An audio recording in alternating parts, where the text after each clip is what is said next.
Good morning. Day 6 of my honey advent, and today I'm going to taste this heather honey from Perthshire in Scotland. So I have put some in a glass. Now this is special honey. All honeys are special, but this one is special. I first heard about this honey because I met Laura Stadler, who is on Instagram, and she was with me in Bologna for the first English language honey tasting, honey sensory analysis course in Bologna. And so there was Laura, who was Scottish, there was me, who was English, and everyone else was from all over the world. So we instantly bonded, and I loved all her tweed because I like my tweed.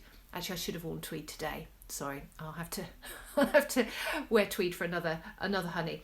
So Heather Hills Honey is a really long established bee farm in Perthshire.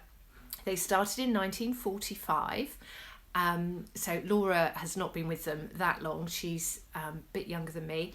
So they're really established. They put their hives out on the moors all across Scotland, across Perthshire, and that's what their honey tastes of. So they have two main crops. There's the raspberry crop and then there's the heather. And Scottish heather honey is a fine honey by anybody's standards. It's one of those honeys that's recognised around the world. Now, when you're tasting a honey, and you're trying to identify it, which a lot of what we do with the honey sensory analysis in Bologna is trying to identify honeys without knowing what they are. And that's the whole purpose, because there's a huge problem of honey adulteration in the world at the moment. So there's more honey sold than is produced. And although there's all sorts of chemical analysis and nuclear analysis, and even, pollen analysis, you cannot always detect some of the faults.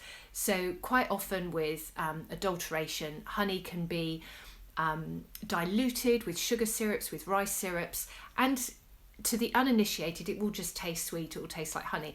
And as more of us get used to a sugar-rich diet, we demand sweeter products. So then when you taste a raw natural honey that hasn't been adulterated, it can be very different. But one of the main problems with adulteration is in competitions, or even when you're selling honey. So if you're selling a heather honey, the consumer, we want to know that that really is heather honey.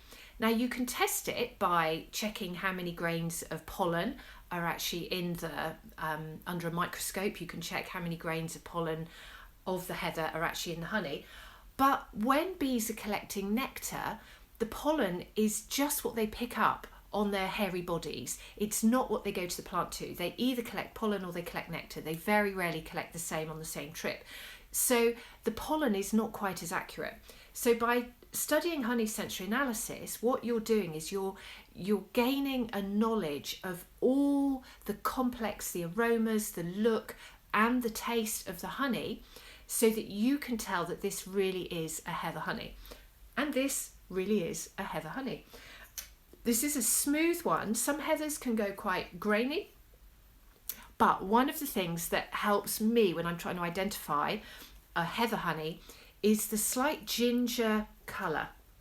Now, when you put this alongside other honeys, you'll see that this looks more ginger than perhaps a wildflower or a lime tree honey, which can be more yellowy green.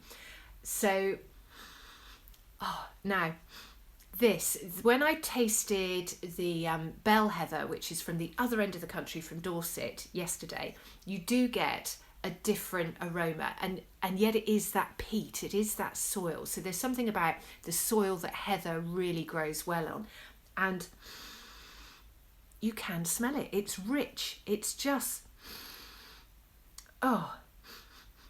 absolutely fabulous. So I'm just gonna have a taste. So you can see the amber colour, and as I said, I don't like plastic, but when you're tasting honey, plastic has a neutral taste. Silver is quite good, but I don't have that many silver spoons.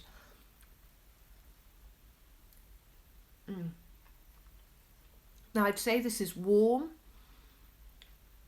and it's smooth, and it really does melt in the mouth. You can taste the perfume the perfume of the heather, the rich, and you just see, whereas the bell heather, I could see red. I felt like that's what red would taste like. This is what purple would taste like. This is a magnificent, and perhaps that's what makes me a bit different. Because I was an artist, colour is everything to me. You know, colour is how I think of things. It's how I remember things. And so when I'm tasting this, I'm taken to those purple mountains, when you see these mountains just coated with this lovely mauve that is, and some of the rich reds. I mean, the colours of heather, the colours of tweed, lovely earthy but natural rich colour. And that's what you get from this heather honey. It's rich, very complex, many layers, absolutely delicious. Oh, hello Esther. I heard your podcast where you were tasting Scottish heather honey.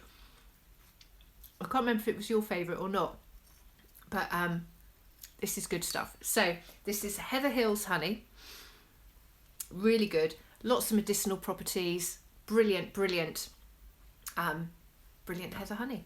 So I will tag Laura, lovely Laura, who I first met in Bologna, and then we were together a year ago back in Bologna for the advanced course. So we've had 2 intensive weeks together and lots of chats through Instagram in between. So I'm afraid there's that last bit there. You can see the colour. I'm just going to have to use the other end of the spoon because I'm not going to waste a drop. So there you go. Perfect Sunday honey. That drizzled on toast, on a wholemeal bread toast or a sourdough. That's how to take this honey.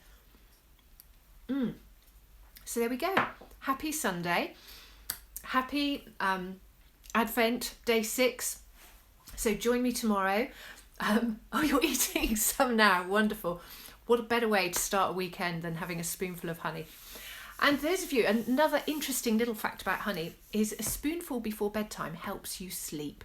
So honey really is an amazing medicine, and we should all be eating more of it, as long as it's good local honey from small producers. So this is Heather Hills in Perthshire. They've got about 1,300 hives all across Scotland, and they've been running since about 1945. So a great British honey from a great part of the British landscape. Wild countryside, wild heather.